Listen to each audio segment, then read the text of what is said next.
let's talk about how to escape a high mount. Now, what makes this position a little bit more difficult than kind of just like your standard mount is I'm eliminating your ability to utilize your hips as effectively, right? If I'm just sitting here kind of like in a low mount or normal mount, I should say, he has the ability to bump, which again is gonna force me to post and move. When I'm in this high mount position, he can bump all he wants, and it's not really gonna do much, even if I'm just kind of holding on. Like I might have to post a little bit, but you're not gonna get like these big dramatic posts. The other thing is that it kind of scarecrows their arms up here a little bit, gives them a little bit of like chicken wings, right? If I'm high mount with the arms and head trapped, it's gonna be a very dangerous position. If we're talking MMA, like even if he's got his hands in play, there's not much that he can do to really kind of protect himself from here. And there's even like a recent street fight where a high school girl was in this position and she was just slamming this person's head to the concrete over and over again, again, because of how she was positioned, this position-wise, right? So there's a few things that I kind of want us to focus on from here. I'm gonna show you a few different options. One we'll let Cash do just because I don't have the flexibility to do it. But the first one I want us to kind of focus on is one, starting to kind of create space to get back down to a normal mount position. So if he gets us up into like this high mount, right? Especially if they start kind of elevating their arms, I don't want to have my arms like out here or like pushing necessarily. What I'm looking to do is actually like cross my arms across my neck. One, this kind of just protects from chokes if we're talking sport, right?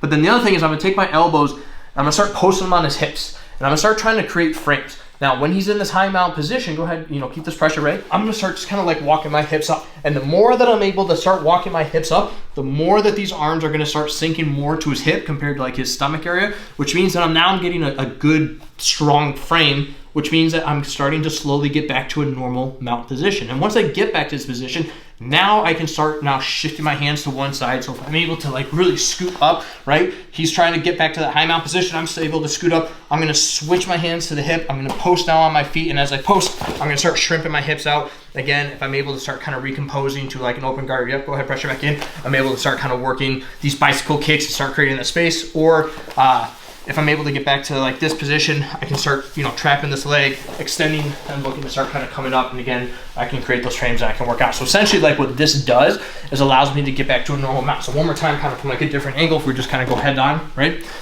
If he's nice and high on this mount, right? I don't want my arms up here. I'm gonna tuck them around my neck. I'm gonna post on as much as I can on his hip.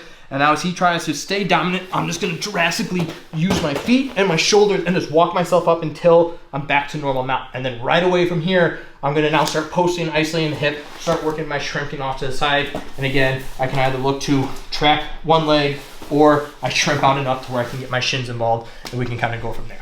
The other option that we have is to kind of catch them as they're going up into the high mount. So if he started in like a low mount, and I feel him starting to kind of drive up and work his hips up. Maybe he's trying to like peel my arms a little bit. Then what I want to do is do like a hip bump. But what jump off for a sec. What I'm thinking about with this bump is I'm not trying to like bump my hips with the intent to launch him. I want to bump my hips, and as I bump my hips, I'm going to push on his hips. I want you to literally think of like I'm just taking my pants off. Okay, just envision that. All right. So when we're in this position, I have my hands on his hips. As he starts climbing that mount, I'm gonna bump my hips, and as I bump, I'm gonna just push his hips up. And if I do this properly, I'm gonna kind of get like this elevation, maybe not this dramatic, but we're gonna elevate his hips. And what I'm looking to do at the same time is, again, if we're thinking like taking off our pants motion, I'm bringing my knees up to my chest at the same time. So when he's back down, he starts climbing the mount, I'm gonna bump, and I'm just looking to bring my knees here. Now at this point, if I get both butterfly hooks like this, I can start sitting up and just extending my feet. I can lock onto his arms or his back, whatever I can grab. And I'm just gonna extend my legs out. Okay, I'm just gonna use that as an opportunity to kind of sit up. Again, if we're talking like street, I can post, I can immediately work back up to my feet and get out from that position from there. I may not get both legs. I might do this and maybe just one leg is able to come up before he immediately starts kind of dropping his hips back down. But again, as long as I can get just an inch of the knee or the shin, as he starts pressuring in, I can now start using my leg to kind of work his hips back. And what this does is starts creating that space to where now I can start shrimping, I can start getting my legs involved, I can start posting on his head, I can start making that framework, and ultimately we can work to get out. So the biggest thing from this high mount position is I'm trying to get back, either one, I'm trying to stop him from getting up here in the first place, or two, once we get up into this position, I'm trying to, again, start working these frames, protect my neck, protect my head, and I start working down. Now, obviously, when we're in these high mount positions, like he can always start kind of grabbing me and doing what I need to do so I can protect myself. But the more I start kind of moving, right? If he's just in this high mount, just working strikes or whatever, he's not in a position to stop me from moving away. So the moment he starts going for these strikes, I'm gonna start walking my body out. And now if he wants to go back to that position, I'm in a position where I can fight to escape now. So now he's got to fight these frames and these grips. So it just kind of gives me a little bit more of a fighting chance, I should say. Now, there's another option, a little bit fancy, but again, we're the channel for all people. If you've got the flexibility and the legs to do so, this is one that I know Cash hits a lot in training, but it is an option, right? If I'm up in this high mount, I've isolated you, what he wants to do is take his hands, and now maybe for whatever reason he can't get his arms in here, right? He starts posting at my armpits. He's gonna start kind of pushing me up a little bit. And what this does is it forces me to start trying to like walk back.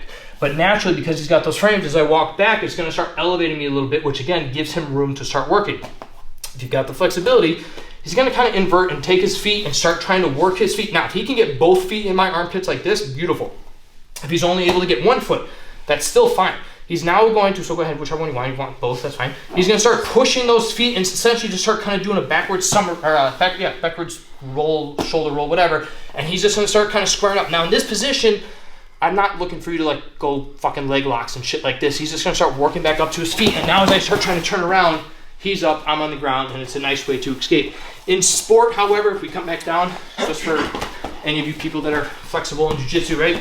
If he does this and he's able to kind of work here, there are a lot of ways that you can now start kind of like isolating legs. And now as we start kind of squaring up, you can get into leg locks and stuff like that. So you can use it in sport to kind of better position yourself, or even better in street, you can use it as a way to get up and get out. So in general, somebody's on top of you, holding you down and mount, that's not the time to hang out. I gotta start creating space. I gotta start getting frames in there so I can escape. But high mount in particular, because it limits my ability to use my hips, my first goal is to start shoulder walking my way up, get them down to a normal mount or a low mount to where my hips can become involved a little bit more, and then we just do our normal mount escapes from there. So train it, give it a shot. We'll see you next time.